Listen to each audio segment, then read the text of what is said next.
Dragonzord, Mastodon, Pterodactyl, Triceratops, Saber-toothed Tiger, Tyrannosaurus.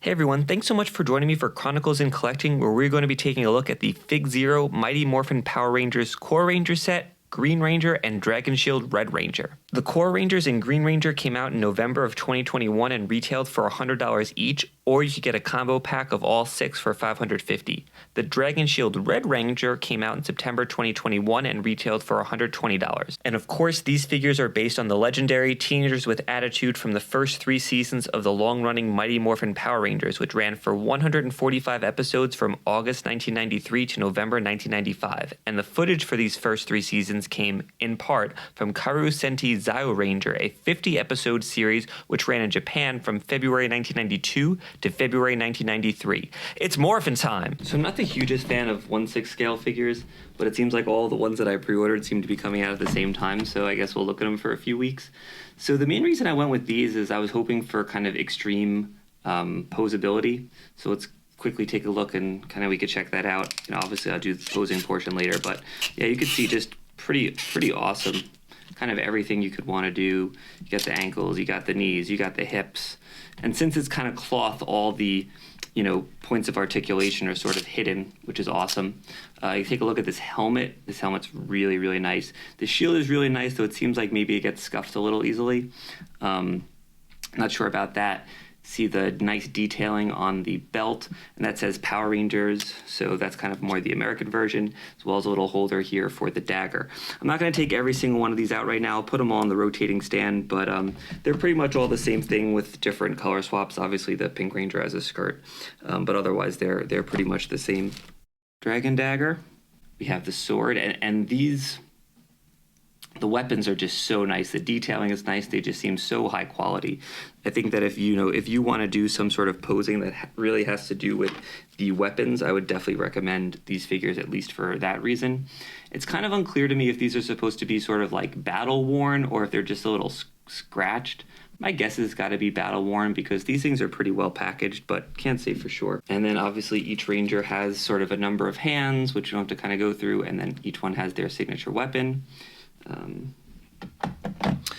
Kimberly already looked at the bow. The arrow. So here's the bow. Interestingly enough, the bow actually says Zio Ranger, which is the Japanese name of the team. So that's interesting considering that everything else says Power Rangers. And then each Power Ranger, except for the Green Ranger, for obvious reasons, comes with the pistol, which is also convertible. So you got like that, and then it's kind of hard to get out here, but there is a, yeah. It's a little dirty. Again, I don't know if this is supposed to be this sort of like battle-worn portion of it or if it's just dirty. Couldn't quite say for sure. Take a look at the other weapons here. Kind of just give a few more initial thoughts. So this line right now, they just sort of have the main Rangers and the Core Ranger. I mean, the main Rangers and the Green Ranger. I know that they've already announced a White Ranger, a Lord Draken, and a Ranger Slayer, the latter two from the newest comic books, or I guess the last few years of comic books. Here's the Red Ranger sword. So not sure how big this line's going to get, but that's certainly enough for me. Now, I bought the 6-pack that has all the 5 regular Rangers and the Green Ranger, but I just swapped it out just for the sake of this video with the Red Ranger with the Dragon Shield. It's pretty much the same thing, except obviously it has the shield, and then it also has the dagger here. It comes with 1 extra dagger and then 1 slightly different hand so that you can play the dagger, and it's missing kind of just another straight hand just with the regular one. Comes with, so pretty much the same thing there. I don't know so much about getting these shields off, or I guess you could definitely get them off. I just don't know if you get them back on afterwards, and unfortunately I really don't want to test it out with these expensive figures. Anyway, I'm going to be back in a few minutes. Hopefully it's not going to take too long to pose these. These are pretty highly posable, and I'll give some final thoughts. I'll throw all 6 of them on the rotating stand in the meantime so you kind of see all of them with a 360 view. And one other thing that's interesting to note is that the Yellow Ranger is the female version of the Yellow Ranger, so yet another kind of Mighty Morphin thing. So pretty much everything's Mighty Morphin except for the bow of the Pink Ranger, which says Zaya Ranger.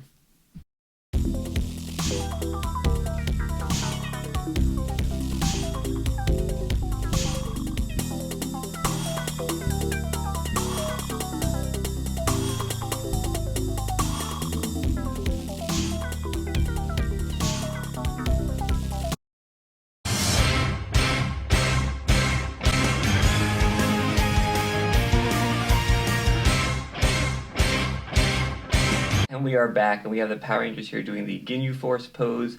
So we have we have Super Sentai doing a pose from a parody of Super Sentai, so it all comes kind of full circle. So let's see some kind of final thoughts on these figures. I think that posing them was actually pretty good. I mean, you can't do like literally everything.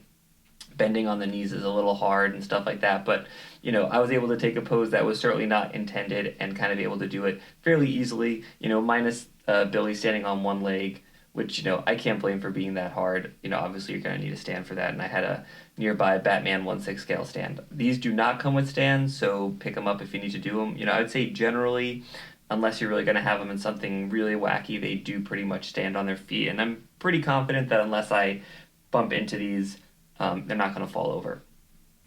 The weapons, like I said before, really nice detail. I thought putting anything in anybody's hand was just kind of a disaster.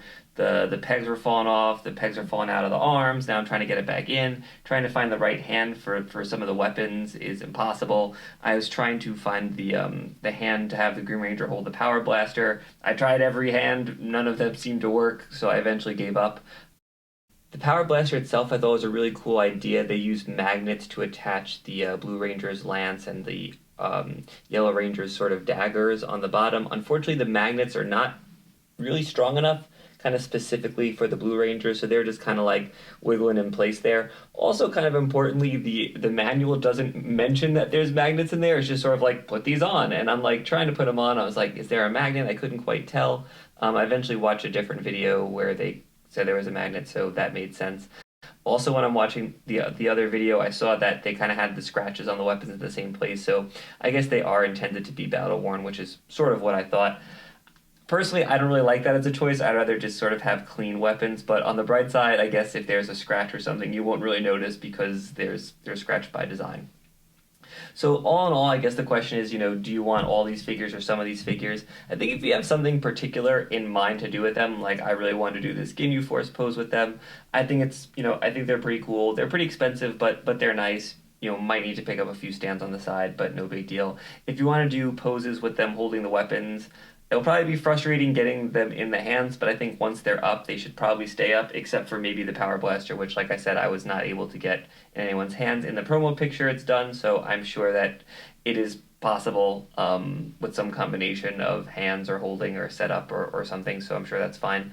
They're certainly not must-have figures. I wouldn't feel super bad if you don't get them, but they are nice, and I'm looking forward to having them on my shelf next to my various Zords.